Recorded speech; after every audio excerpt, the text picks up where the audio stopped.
Well, when I was a boy growing up, my dad would take me into town about once or twice a year, and I hated it.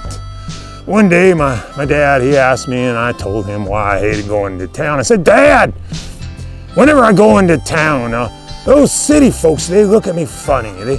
They look at me because I'm different. You know, I'd go in, I'd have sap all over my hands, staining my hands from all the wood cutting, and sometimes berry juice from picking berries are all scratched up for some reason. Then my clothes, they were, you know, clothes that I would wear outdoors, and usually they're torn up, or, you know, I probably didn't have the best haircut either. And I could just tell by the way these people were looking at me that they were all thinking, oh, what a hick. What a country boy! What a mountain! Look at that, a savage come down from the hills. Ha ha! I wonder who cut his hair. A raccoon. Ha ha ha! What are those bunch of rags he's wearing? Ha ha ha ha! What a hillbilly! Look at those stains on his hands.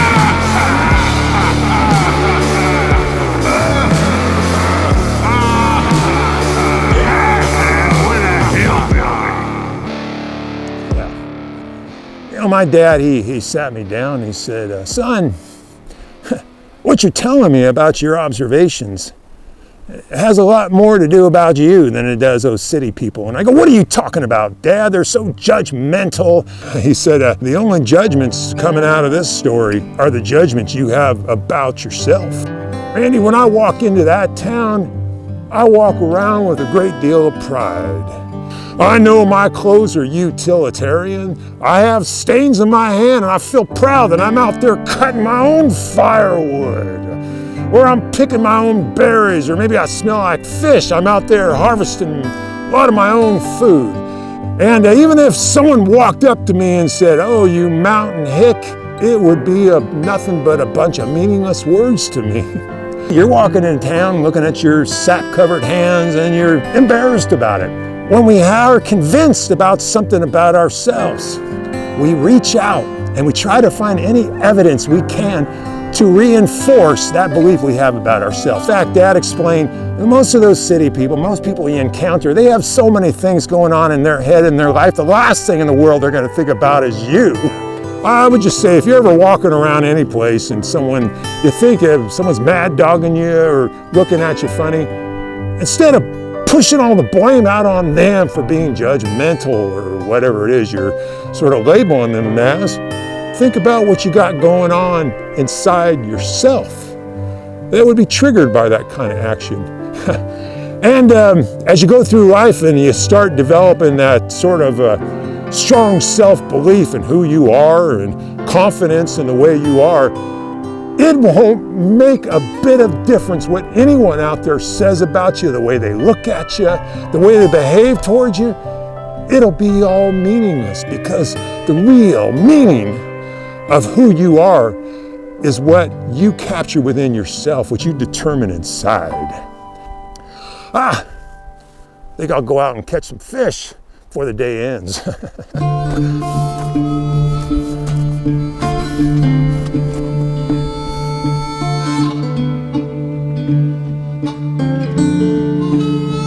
I'm a rolling stone, bound to roam. Come the morning, or I'll be gone.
can't tell you how much I enjoy living out here in the wilderness.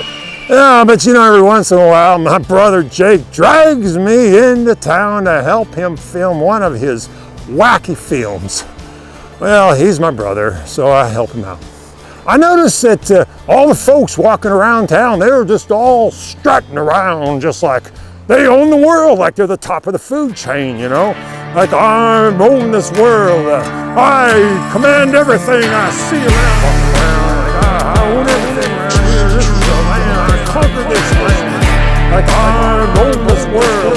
I command everything I see around. I conquered this land.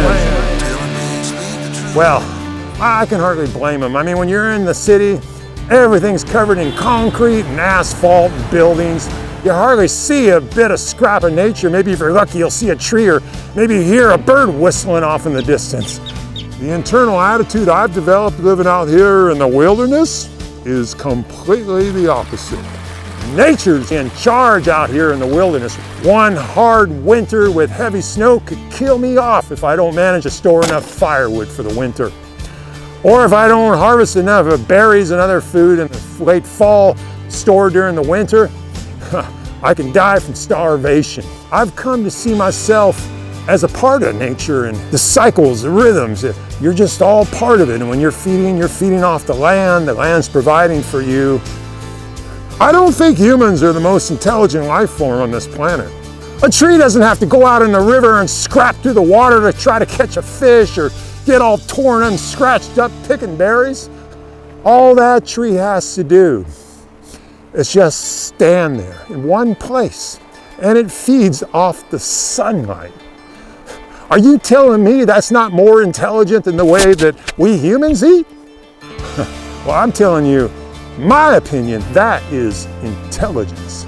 I could give you plenty of other examples. And speaking of feeding, I don't have any more time for gabbing. I gotta go get my gear over there and harvest some fish from this river so I can eat. Oh. If I was a tree, though, I would just stand there, wouldn't I? With the sun shining on me and feeding me all day long.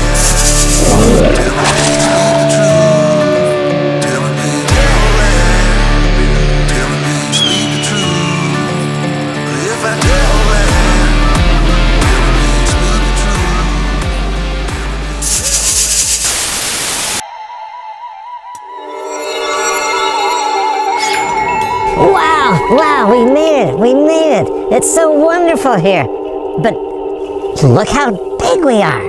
Look how tall we are. Well, this is the normal size that humans are. I wanted to make us blend in a little better. Oh, wait a minute. Humans do not have furry ears. We'll have to take care of that.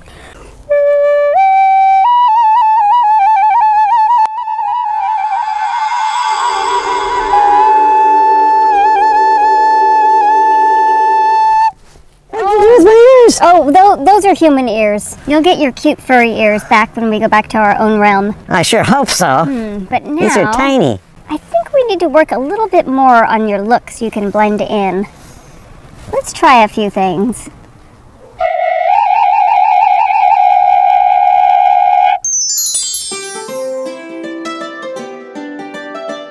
Not quite.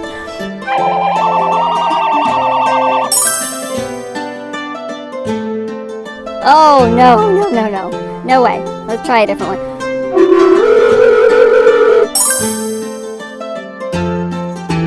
Closer. Let's try one more.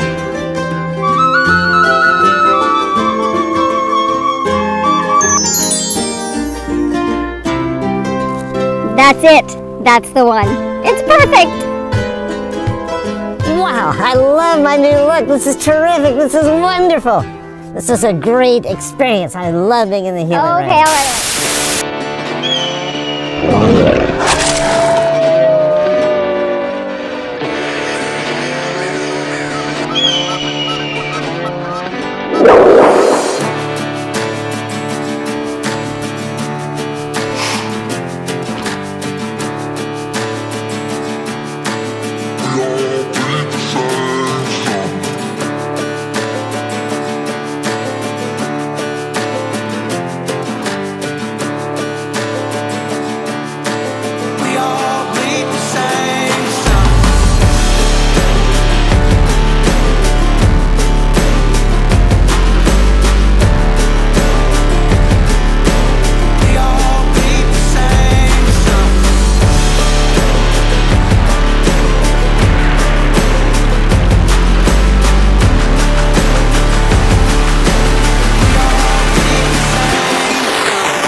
What the heck is going on with all that music I hear coming out of this editing room?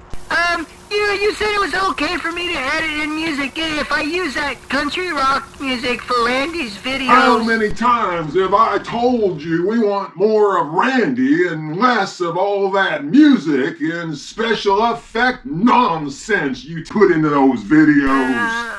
Now get back to work, finish up that Randy video. We need to get it to the cable television channel by 8 a.m. tomorrow. Keep it simple. Okay, sir.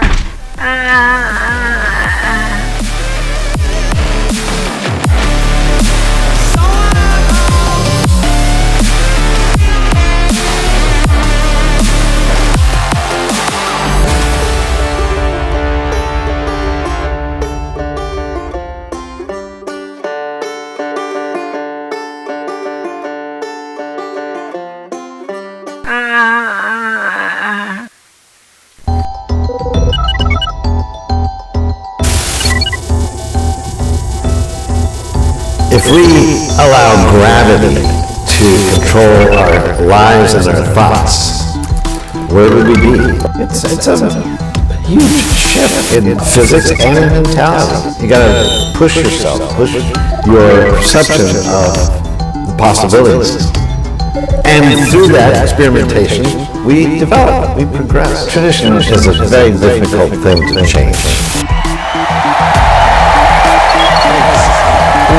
Everybody, I can't tell you how grateful I am. We pursue these activities because we think they're life-giving. By looking at it scientifically is just as appropriate as any other way, aesthetics or just simple emotional pleasure. Nothing wrong with opening up your mind to new ideas.